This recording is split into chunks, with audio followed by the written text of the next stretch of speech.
understand that Paneer is a very generous boy as well. He's always willing to help other people. And I heard that he will also buy drinks for construction workers and all that. Yes, correct. How is he as a brother though? Does he bully you? He does lah. He does. What I can say about Paneer, he's a hot-tempered guy, but he's a very soft-hearted person. Yeah, overall lah, to tell about him. Paneer will never say I can help you later when he can help you now, and he regularly helping the elders and also people who need help, like our neighborhood and his friends as well. Then I would say that he likes to help people too much to a fault lah. I can say that. Okay, so when was it that he actually moved to Singapore to work? He moved to Singapore to work. That's like on and off. He did came back, but after his SPM, he was working in JB. Then after that, moved. I particularly didn't remember which year was that. Okay. But it was after 2010. After 2010. Right. Okay. And I understand in 2014, Paneer actually took a month off and he came back to Malaysia and to Ipoh, is it? Or to Malaysia, to JB to renew his passport? Yeah, he came to JB, then he came to KL as well to see me and my sister. Yeah, that was that break lah. That's that 1 month break.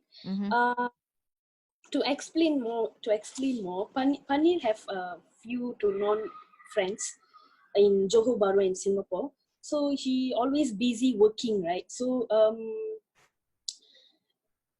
when he has that 1 month off, he have no friends to hang around and all these things. So that's where he have too much of free time that during that 1 month. So that's why he start visiting the gambling den in JB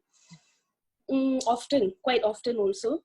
Then that's where he met this drug mule recruiter by the name Anil. So yeah, everything started when he have too much of free time. Okay. So he met and it changed his life forever. Yeah. Yes, Anil actually told Paneer Selvam about his alleged financial problem, but when Paneer offered him money and Anil refused to take the money, saying, "Bro, I'm just sharing my problem with you, and I didn't ask for money." So in this particular way, Anil have earned the good perception of my brother's heart. How long did he know Anand for? I mean, for it to get so close. Yeah, correct. He just know Anand for more than 3 weeks lah. Can say more than 3 weeks, just for the short period of time. But they were close, yeah. They were close in sense of like, Anand is he's smart lah. It's pre-planned because he don't want to reveal any of his personal details because he already have what he want to do in mind. Whereas Paneer was genuinely building the relationship. You know, like, because Paneer have no friends, and then when he met Anand, actually Anand approached Paneer in the gambling den. So when they met, they become close in sense of like chatting and talking. And then but Anand is smart to not reveal any of his personal details to Paneer. Yeah. So Paneer only knew him as Anand. Yes, correct. Anand. Yeah. Back then Paneer was 27 years old.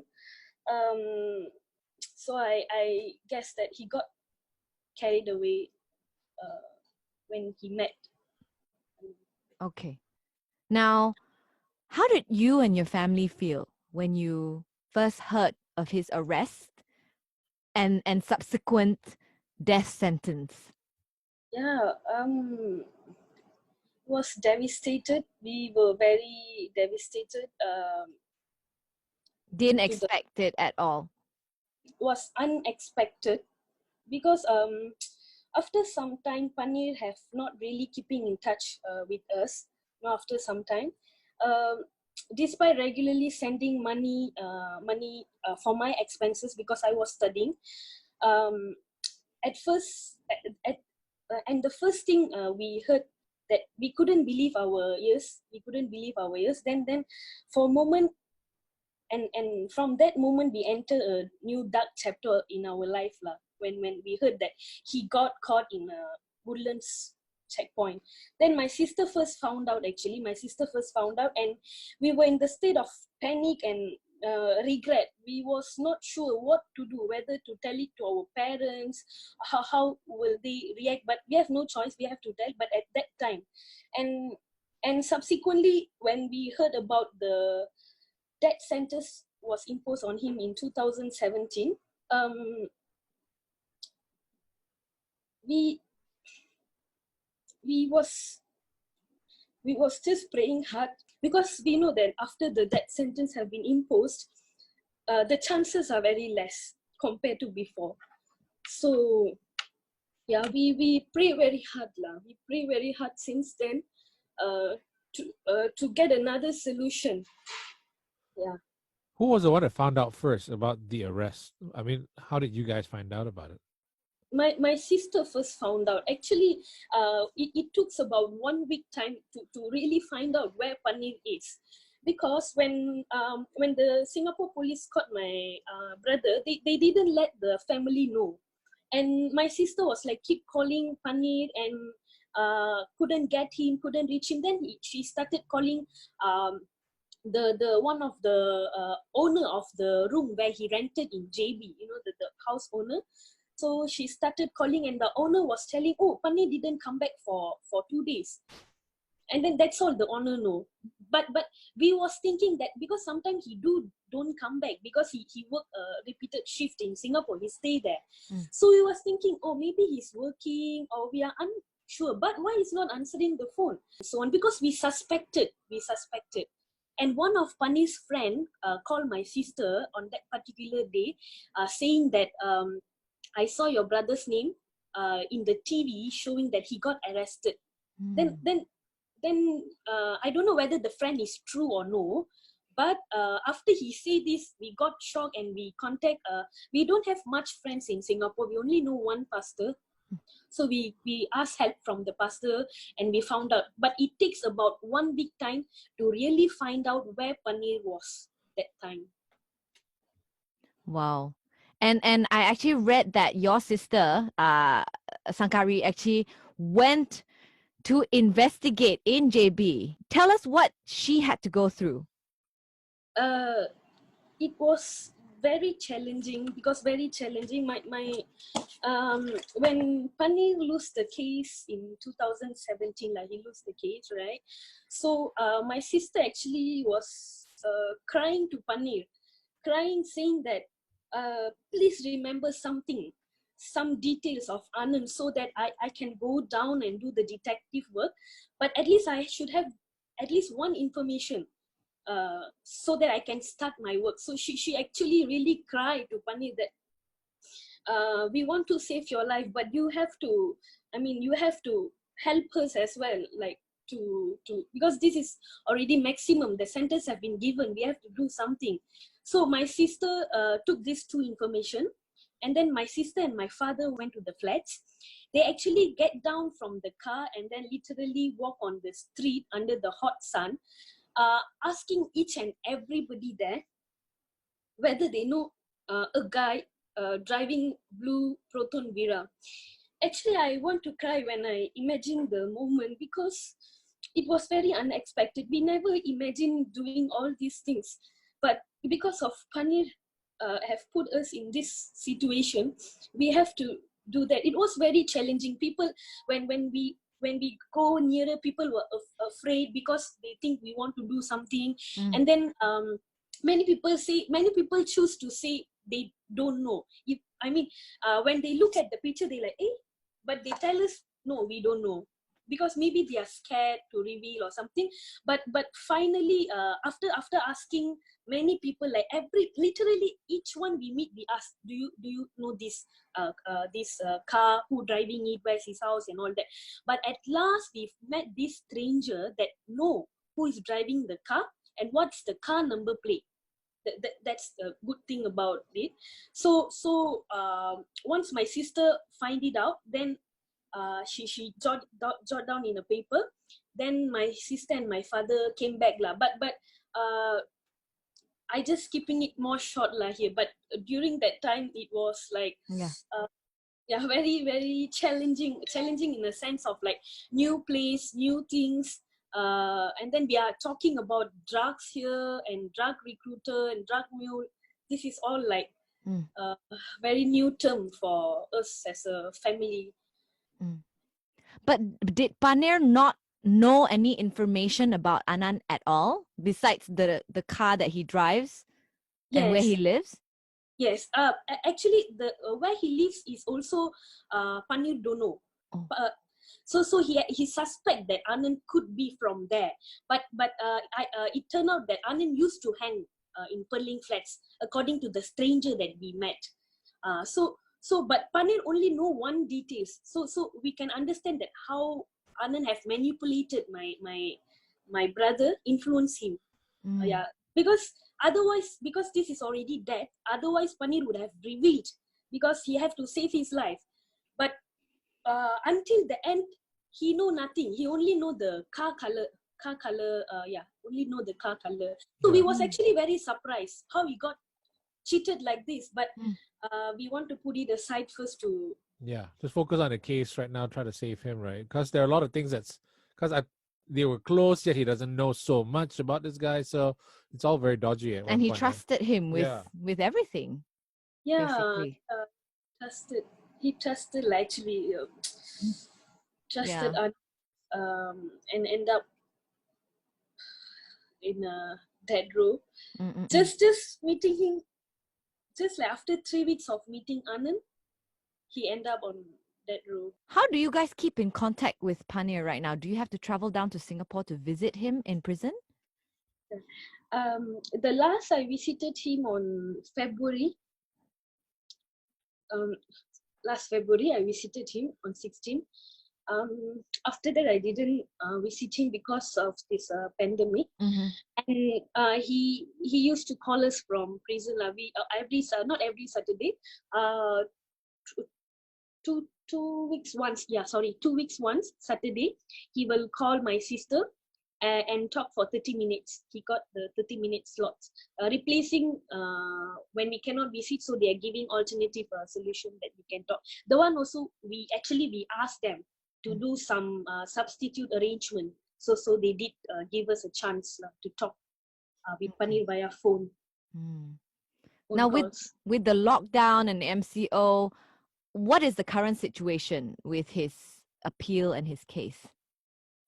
Okay, with his case, Paneer's lawyer, Mr. Tu, and GN have filed an appeal in regards of the dismiss of application on 3 grounds by the High Court of Singapore last February, this year February on 11th.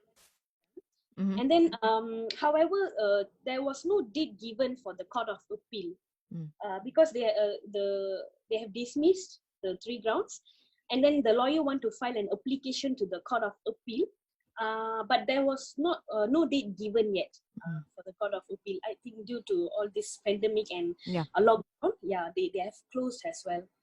Okay, so right now it's all a matter of just waiting for the date for the court hearing for the appeal. Yeah, correct. All right, correct. But I mean, Angelia, putting aside the fact that he is your brother, right? Deep down in your heart, do you believe that Paneer was truly just an unwilling participant all this time?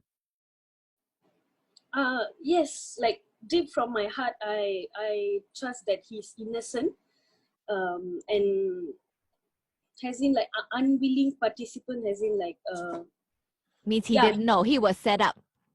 Yes, yeah.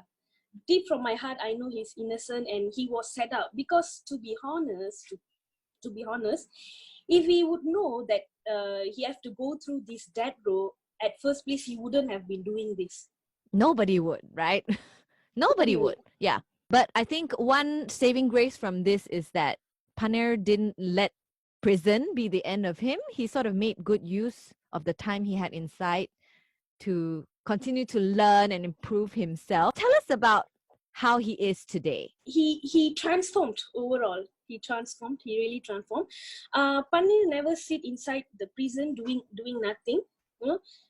Despite putting him into punishment cell, like for a few months they have put him in a punishment cell, saying that they are doing renovation for the current cell. The punishment cell is far way smaller than the usual cell. Actually, the usual cell is already hell, but they are putting him in a punishment cell under reason that they are going to renovate the old cells, old prison cell. So, but despite all that, he still performed. He reads a lot with his free time, and he have go through all this reading to gain a lot of new knowledge and open his eyes to know the new world. He also often send us a birthday card, birthday wishes, and also letters through post mail. Paneer have also write a couple of Malay lyric songs, and also English songs. Because he have this musical background in him. I'm not that much of talent. Paneer is a very talented brother. Even myself, I'm not this much of talent. He written like about 6 Malay songs and 1 English song, and there's more songs coming up. He written the lyrics because he only can do that. Last year July, he have written and he have passed it to me. And just recently, we got an opportunity to work on this with Malaysian local singer Santesh Kumar. He's very famous for Amalina song. Right. Yeah. So we are very grateful to Santesh as well for taking up this rap song. It's a Malay rap song, and written by Paneer, and is dedicated to Paneer want to dedicate these songs to all Malaysian youngsters. So that's the motive. That's the motive of this song, and Paneer always give me a lot of ideas on how to seek help for his cause. His cause, and definitely he will tell me to emphasize. He say if it's good, then do it. He always emphasize this with me, and then he also give me ideas to do T-shirt for himself, which I'm wearing now. I'm wearing now. Oh, right. Okay. Top execution with his picture Right. in the middle. This is a new T-shirt that we do to sell to the public, and then when they buy it, they will increase the awareness, like wear the T-shirt to support Paneer. And these are some of the ideas that he give, and I can keep going because he sit inside. He have a lot of time. He jot down all this, and when I go to visit him, when I and my sister go to visit him, he will tell us all these ideas, and he's very up to date. He will be asking me, did you watch this? Did you watch this? Do you know this happening? And I and my sister will be like, sometimes we know, sometimes we blur, because we have a lot of things outside here and running here and there. So I feel like, oh my God, he's so updated. And what are we doing outside here? Like we are left behind. I mean, I'm left behind. Yeah. So he also recently asked for Tupac Shakur's book. I bought it. And then, but I haven't passed to him. He want that book to see how the poem have been written. He loves Tupac Shakur's song and music books, and this particular book, Roses from Concrete, is a very good book, very good poet book. I have go through it, and he also requests for Nazim Hikmat, In Jail with Nazim Hikmat. He's also a poet. He's also a poet on death row as well. Right. Okay. And I remember reading about Paneer's case, and he was actually supposed to be executed May 24th last year. And Yes. then last minute there was a clemency given, and then for this court of appeal. At that point in time, when you and your family found out that he was going to be executed on a specific date, May 24th, and all Yeah. of you went down to Singapore to see him, how Yeah. was that like? How did that feel like? Um. Uh, Again, unexpected, because we know he will be executed, but we believe that it was not very soon. We was thinking that we still have time to do some paperwork from legal side, but suddenly when the news came to my sister's ears via letter, letter, she received calls from Singapore, saying that we have sent you a letter, and it's an important letter. They not even saying that it's an execution letter. We have sent you a letter and it's an important letter. Have you seen? So my sister was like, she's working, and she was like, no, I never see. Okay, I will go back and see. So because they are also not telling what letter is that. So my sister, she walked out of the office immediately after telling her boss, and then she walked out. She straight go to the house. She check her post mailbox, and red color courier Mm-hmm. documents was there. Inside got execution letter. So two letters came at once lah. So uh, I was with her. I can see that we are shivering. We cannot even hold the paper. No, we cannot even open the document, because we know it's about the execution letter, because it's important and it's sealed in a red color sealing, red color seal. So it was very shivering, and when we want to call other siblings to inform, also was not able to speak. Very hard, not coming out from our mouth. Then I don't know, my mind went blank. We don't know what to do. And my sister have already gathered up all the family members. It was on Friday, and we made the decision, we are going to Singapore today, Friday. So that night we make all the arrangement, everybody come. Despite whatever work we have, we keep it aside. We come and we travel the same day to JB. And my another brother, elder brother, is staying in JB. So we stayed there, and the next morning we went into Singapore. So we was given this privilege to visit him that 1 week every day. We was given this privilege. So we made whatever fight or whatever things that we can to file the affidavit to get on Thursday to get the stay. But we are not sure whether we will get a stay or no. But to get that stay, to initiate that court hearing, we have to file an affidavit with the top of commission of court. So that's the procedure and all that.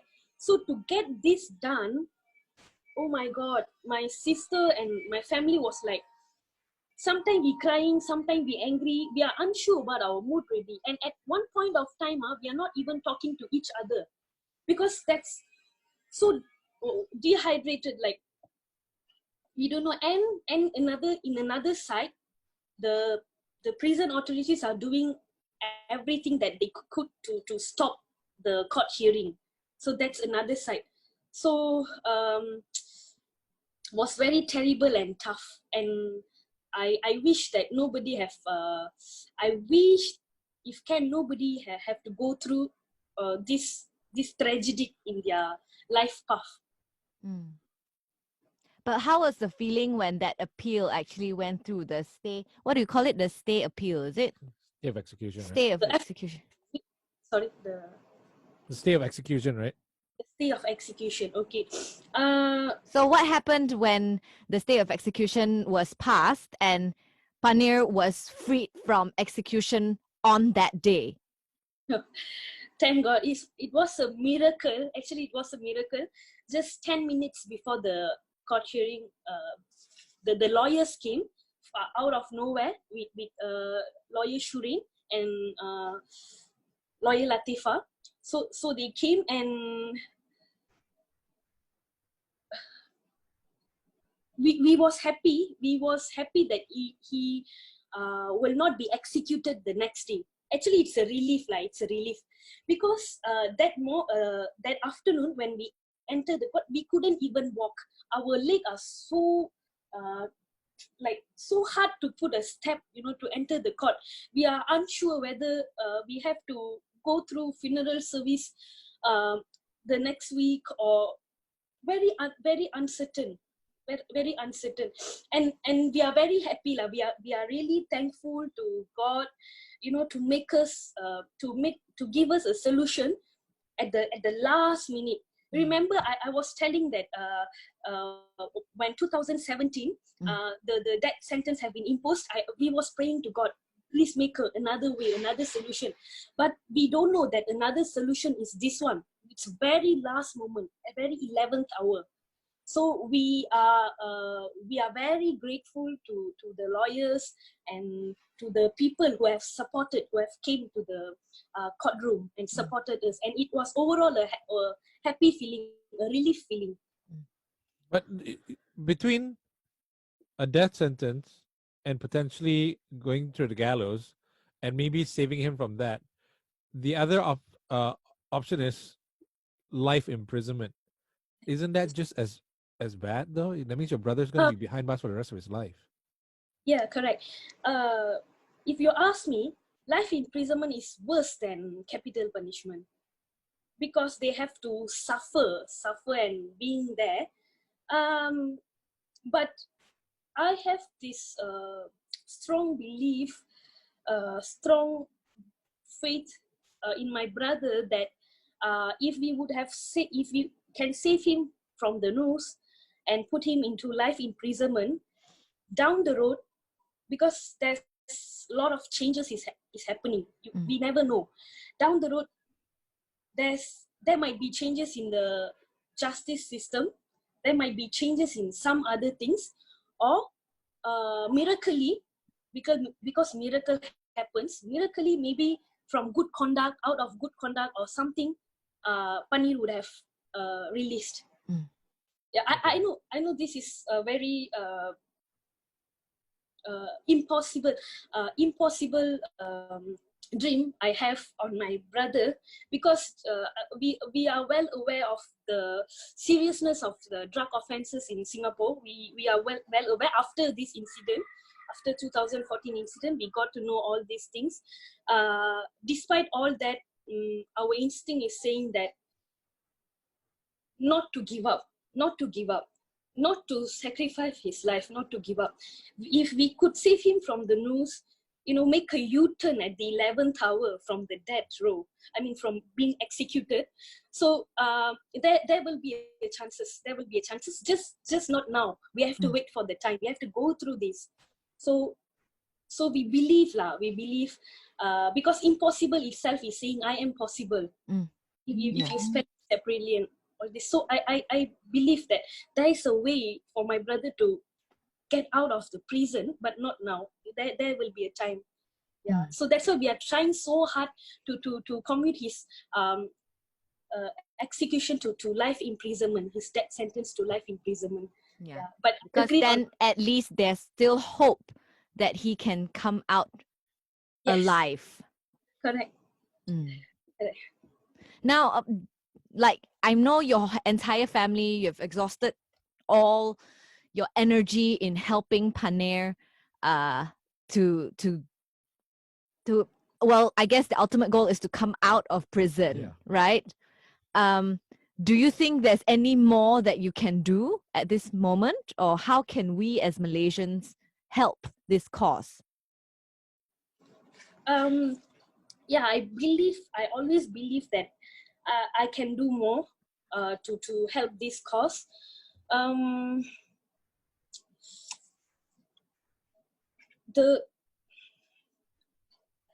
I wish what I can do for Paneer is to build awareness on how it is like to go through a death row for making a small mistakes in a foreign country. in a foreign country, and we as his family would go to any extent to get a second chance for him. You know, Paneer is always brainstorming all his ideas with me, as I said just now. So some of his ideas include speaking more with media on this issue, and we even approach like singers to take up Paneer's song, and all this is to deter people away from the path of drug trafficking. What's your advice, Angelia, to families who might be in a similar situation? Okay, my advice to the family in similar situation. My advice to the family, if you have anyone of your family members on that row, don't neglect them. Don't ever neglect them. Visit them often. Write to them. Write them letter. Tell them that you love them, despite whatever, because they are on that row. Tell them no matter what happened, you will be by their side. Committing to being by their side, you commit to them, because I believe that there's no other important job than committing to a family member. No, whether the path that they had choose end up in a particular situation, don't judge them, but rather try to see it from their position. They will appreciate you for it, even till the last breath, even till the end of their life. You know, don't neglect, don't I know we will be ashamed to tell out that I have an immediate family member on death row or in prison. Many will be ashamed. I mean, of course, it's not a very good thing to tell it out, but from your heart, you know that you have to assist your family member if they are on that row. Don't ever, like stop visiting them. It will actually make them psycho, because they have been already rejected by the world and put in the dark room. When the own family have neglected them, where else they will go? Who is their hope? Like this world actually is, there's trillions of people outside, and when I am in that row, I couldn't believe that there's no one beside me, and there's trillions of people in this world. So they only have you as their last beacon of hope in this world. Our world is, as I said just now, how can we call ourselves a creature of compassion or love if we cannot even love love our own people? So I don't know what humanity is there. If humans means they need to be like a human visiting the family in prison. Don't neglect them. All right. Well, thank you so much, Angelia, for speaking to us.